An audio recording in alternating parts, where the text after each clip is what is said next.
like once you're in it. Yeah, I'm just wondering if there's like a way to. Oh, I can. I didn't need to sign up for all this stuff. Okay. Yay. Okay. Are you there? Oh, shit. Yeah. Okay. Do you see me? No, it's still the same. Oh, weird. Okay. That's so weird. Wait, maybe I'll go to your site. I don't know if I'm doing this right. Okay, it says live. Is it working? When I go in, yeah, it's the same thing. It's the picture. Oh, there you are. Okay. Okay, I'm going to sign off here. Yay. Okay. We are officially live. So welcome, everyone. My name is Leanne. I am an interior designer in Carlsbad, California, which is North County, San Diego. So basically between San Diego and LA.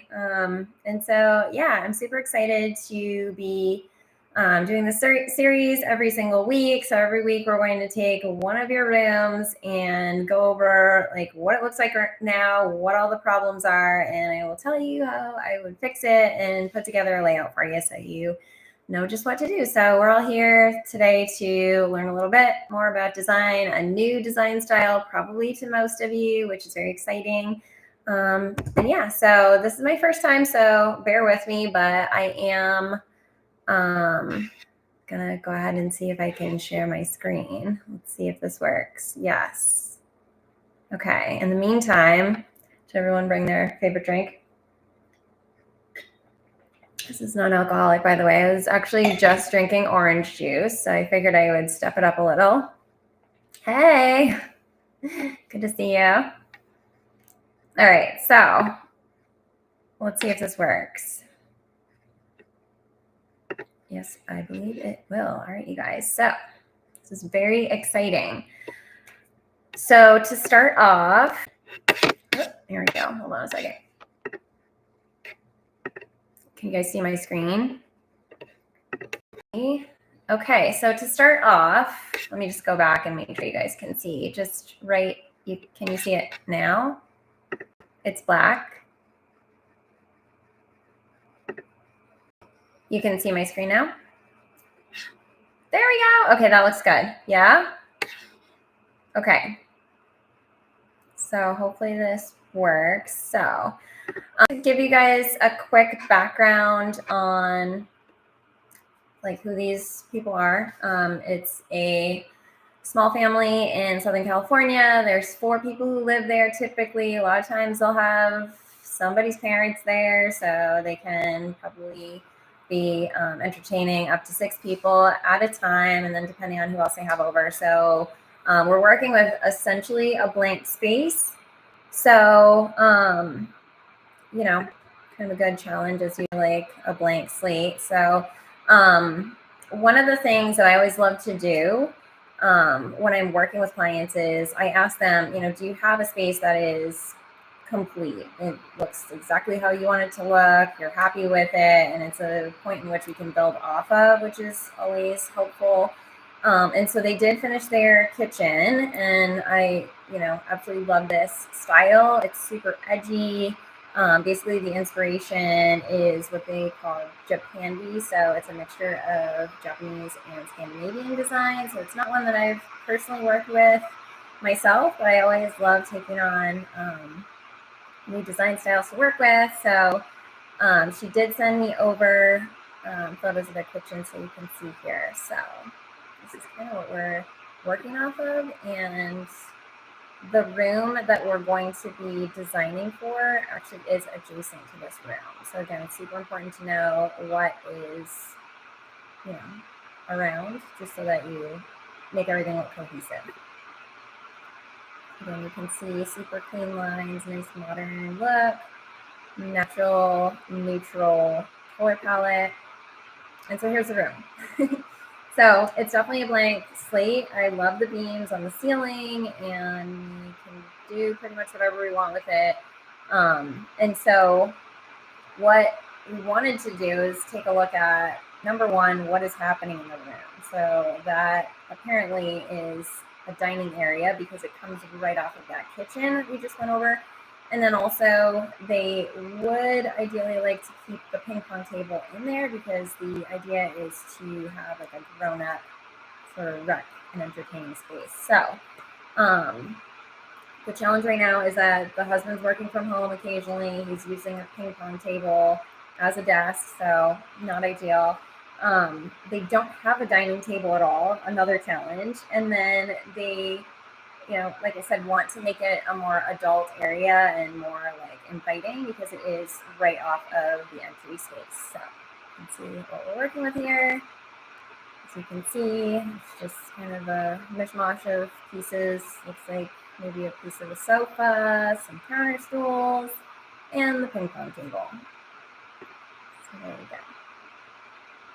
All right, so definitely potential. You can see the kitchen in the back here. And that's where the kitchen is down here. Okay, I'm gonna take a pause and make sure that you guys can still, everything, are you guys still following along? Everything's good? Hopefully. Okay, great. Okay. And so Japandi design styles, just to kind of dive more into this and give you guys an idea, it is a mixture of Scandinavian and Japanese design, as I said. It is promoting a healthy, meaningful lifestyle, and it teaches us really to relax and enjoy the simple pleasures of life. So if you ask me, I think that's a great style to lean into. What we'll see a lot in this design style is clean lines, natural materials, simple line art, like I said, clean straight lines as we saw in the kitchen. A focus on simplicity, neutral color palette, minimal furnishings, and a focus on function rather than form. So every piece is intentional in its selection and that it's doing something for you in the room. So throughout this design style, you'll see, again, the natural color palette, the browns, the greens, whites, and creams. If you're curious about what kind of elements that you should pull in with this particular design style, you're looking at wood, stone, paper, cotton, rattan, and you'll want to select vintage pieces or reclaimed pieces as well. And some of the things that you can mix in are, definitely books, candles, vases, blankets, teapots, things like that. So this is the inspiration for the room. You can see the neutral, natural color palette. Again, the clean lines. There's a lot of curvature to the pieces to kind of juxtapose the straight lines as well. So it kind of softens it, makes it a little bit more organic. Yeah, are we good? Okay. Okay, we're all still here. Didn't lose anyone.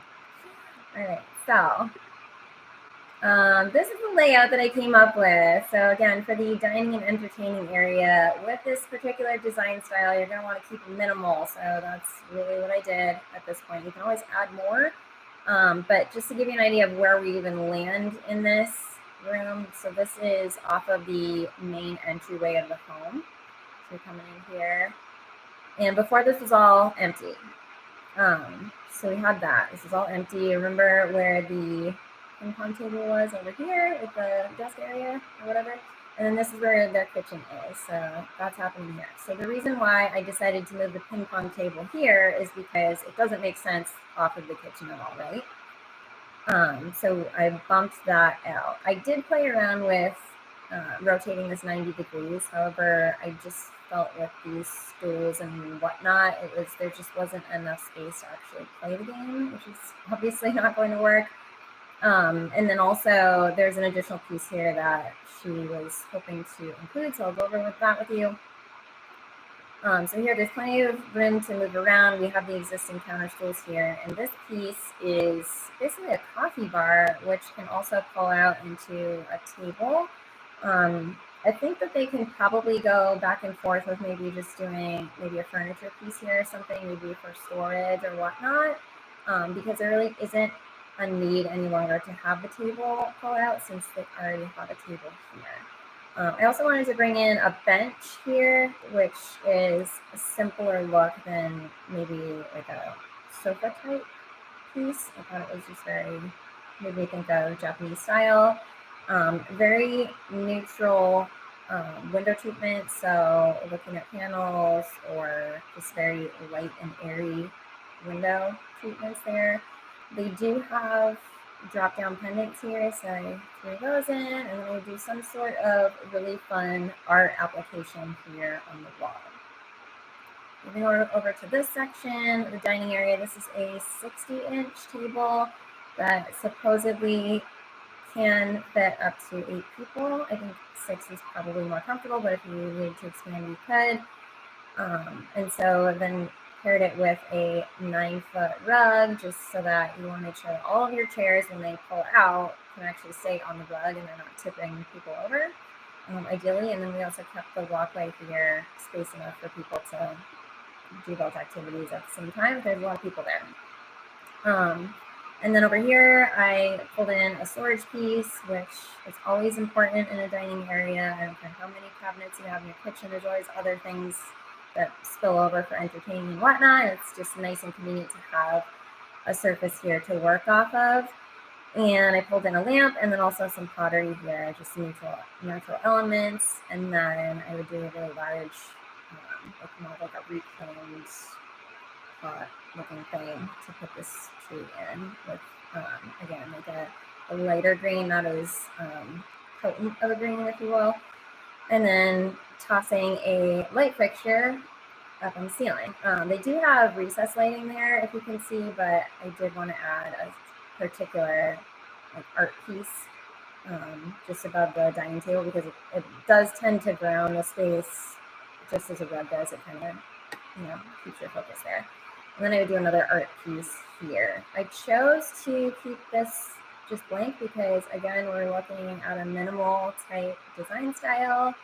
And yeah, that's basically what I did. So in the future, they may decide to not incorporate this ping pong table at all, which is fine. And we can revisit this design and see if maybe I would probably do like a seating area here, something comfortable for lounging and conversing and things like that. So that is that. Does anyone have any questions?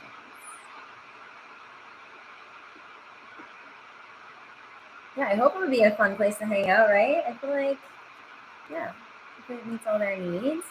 And yeah, so this is it for this week. So just to kind of give you guys a background, so I do actually work virtually with clients all over the country and in other countries as well. So if you would like to submit your room to be featured weekly on here, you can definitely do that. And I'll ask you to pull in photos from each corner of your room and also the full measurements of the room, including window and door placement. And then kind of just give me an idea of what your challenges are and what's happening in the room so that I can, pull something together that makes sense. In addition to that, I do actually select furniture for regular clients. So if you're looking for something a little bit more robust and you want to really have this more personalized, where you can just literally have everything selected for you, it takes all the guesswork out of it. You don't even have to go shopping. All you have to do is click and purchase. I can do that as well. So just kind of give you an idea, I've been designing since 2017. I've worked with clients in 9 different states so far and growing. And my most proud design moment was actually designing a vacation home that hosted for Make-A-Wish Foundation, which is amazing. So super happy to answer any of your design questions. If you're new here, welcome. I hope that you will stick around with us and come back again next week. Definitely subscribe, like this video, and there is definitely more to come. So thanks so much for your time, you guys, and hopefully we will see you next week.